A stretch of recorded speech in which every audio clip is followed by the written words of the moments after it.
One of the doorways that studying the works of William Shakespeare opens for us is the opportunity to explore the human condition. What makes my brain tick, tick? Why do I feel so lonely? Who am I? How exactly does this world work again?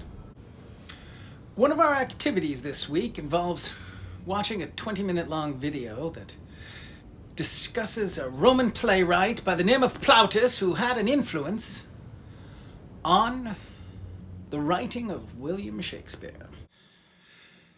This is in fact that 20-minute, 49-second long video called Plautus and Shakespeare that we are going to watch this week.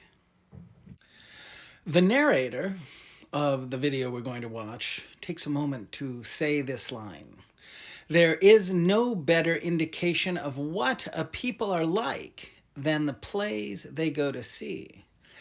I have, for nefarious purposes, no, for the purposes of continuing to underscore that idea that we are here to explore the human condition, I have pulled out that line and underscored it, giving it many seconds in what I hope was a really tight video. But just read it again, man. There is no better indication of what a people are like than the plays they go to see.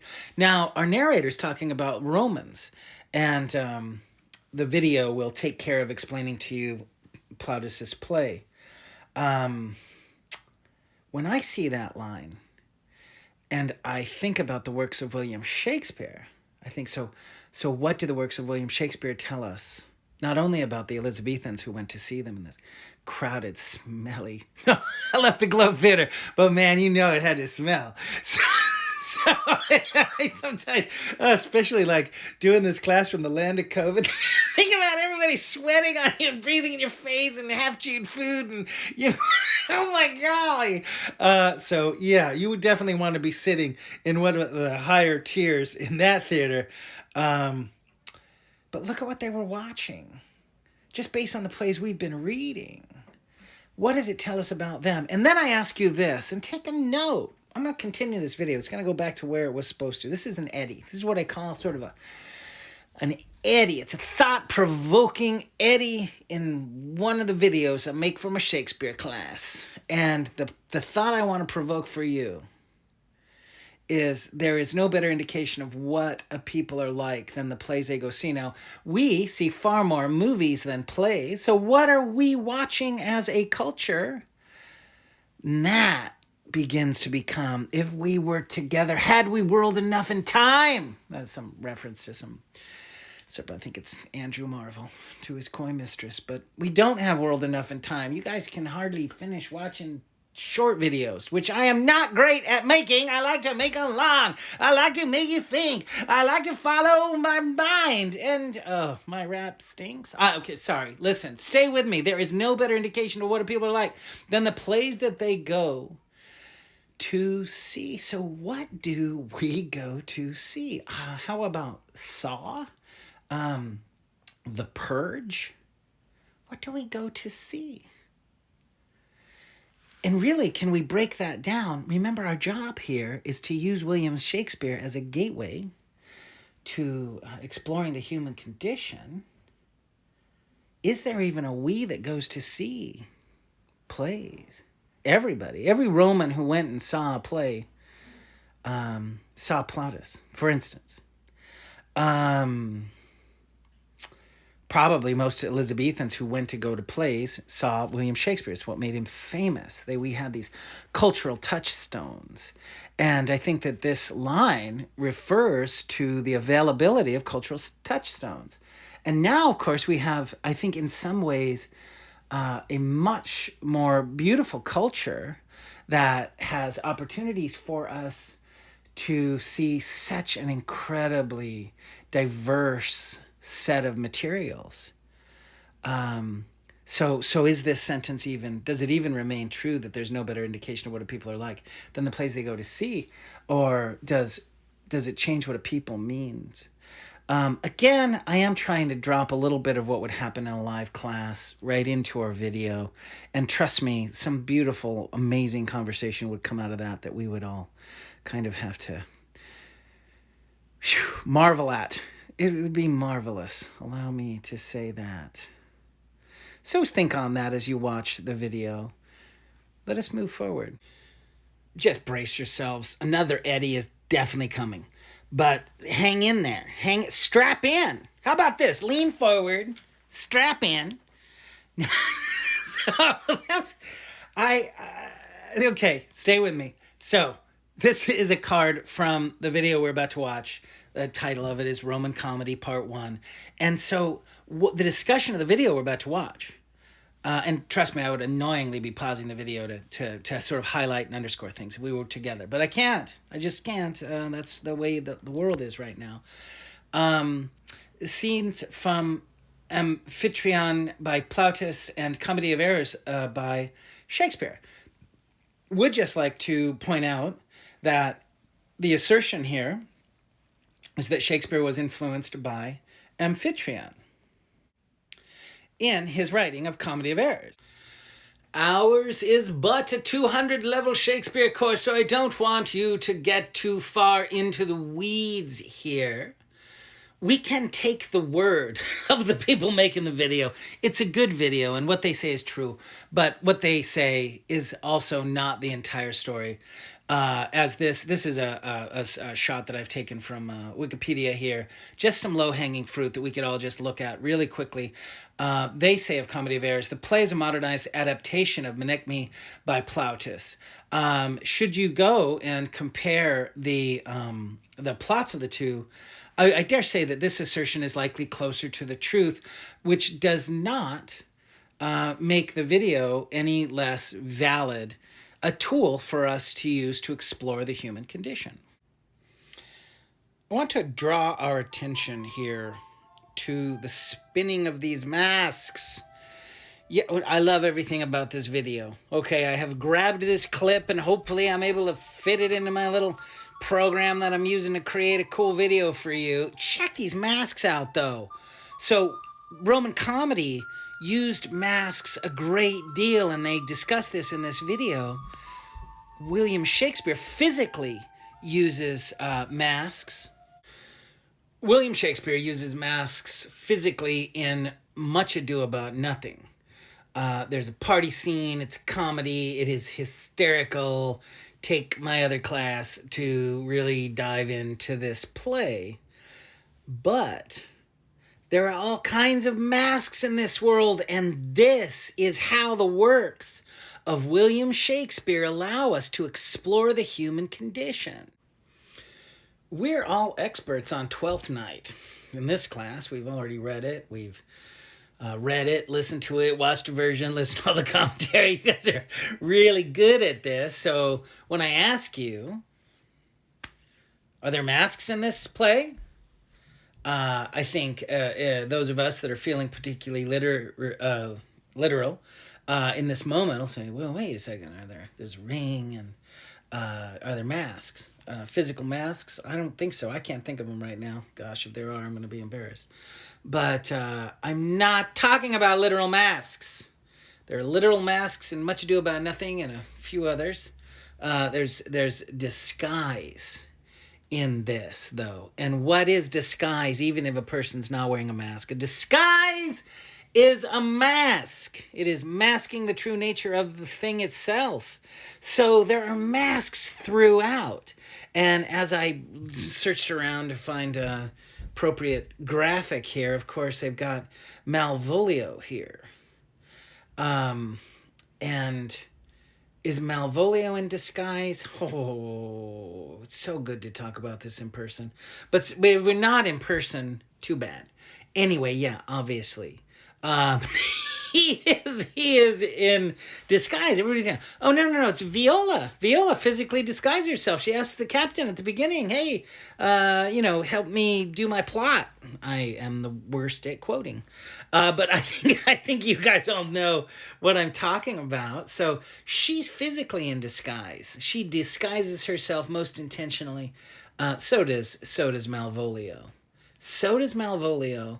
And I'd love a moment of argument. I like to just bring up these topics. I don't like to stand around. You know what?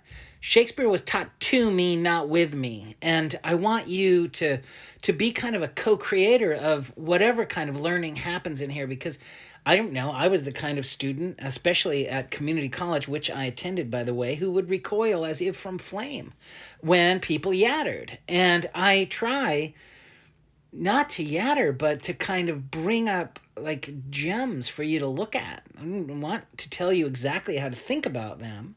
I want to ask you questions. Who's wearing a mask in Twelfth Night? Who's wearing a mask in Julius Caesar?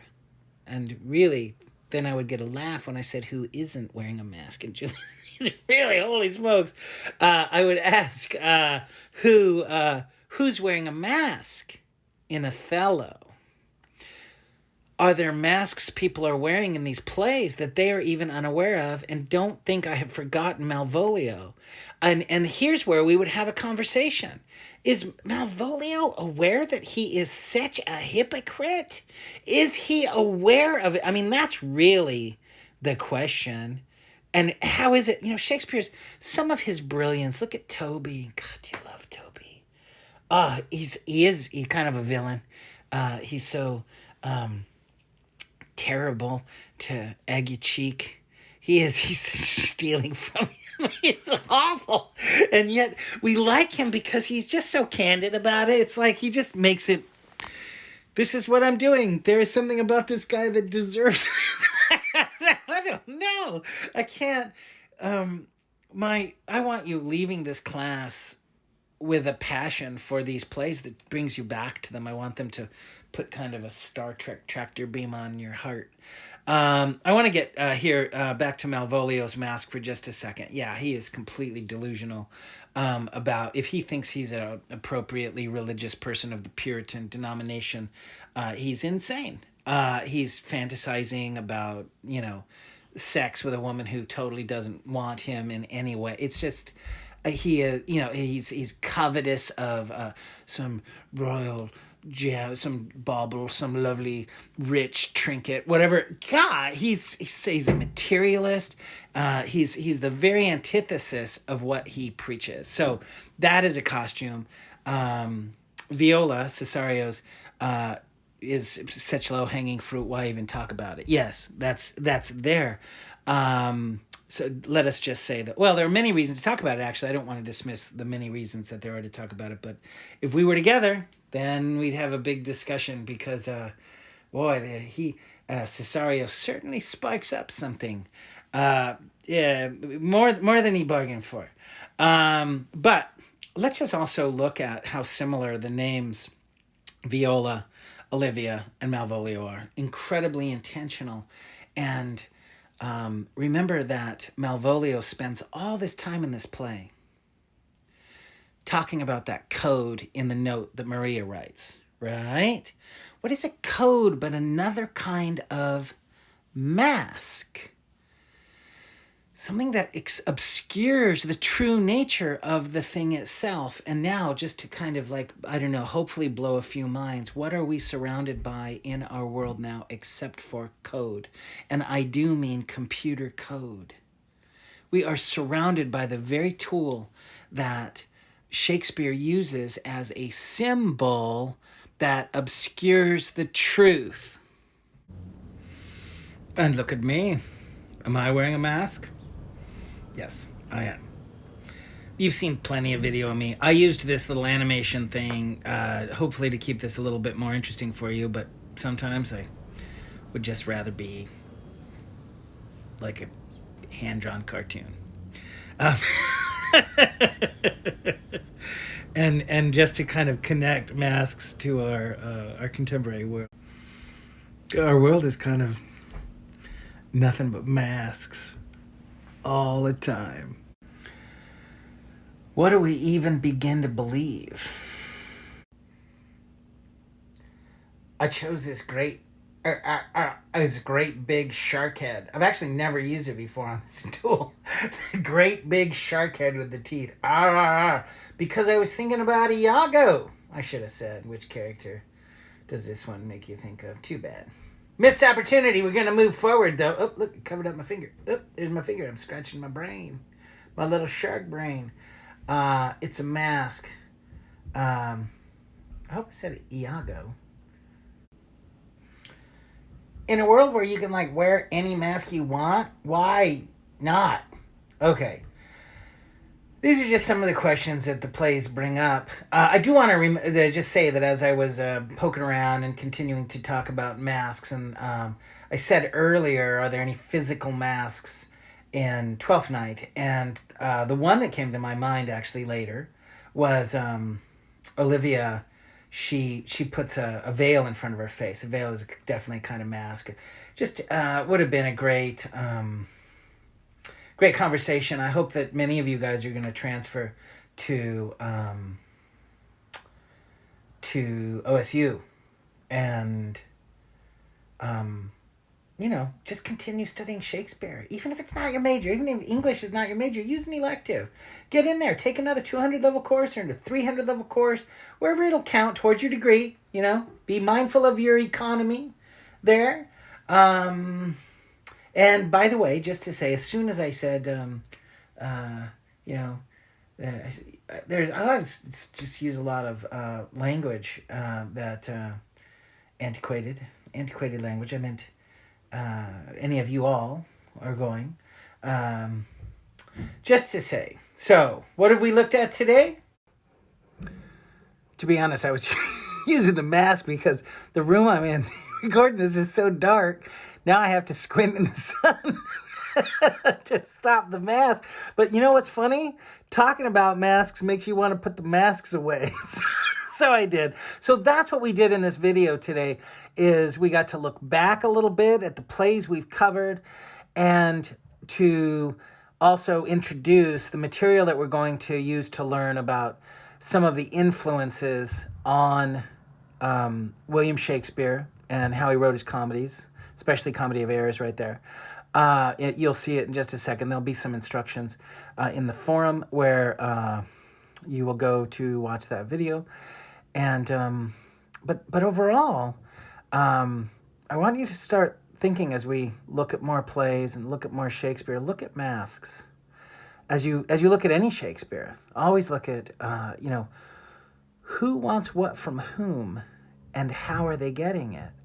And of course, Iago from Othello, it's probably our greatest example of this duplicitous kind of snake. I couldn't find a snake among my own digital masks, so we had to use a shark, but I think that works. Let's move on with the week.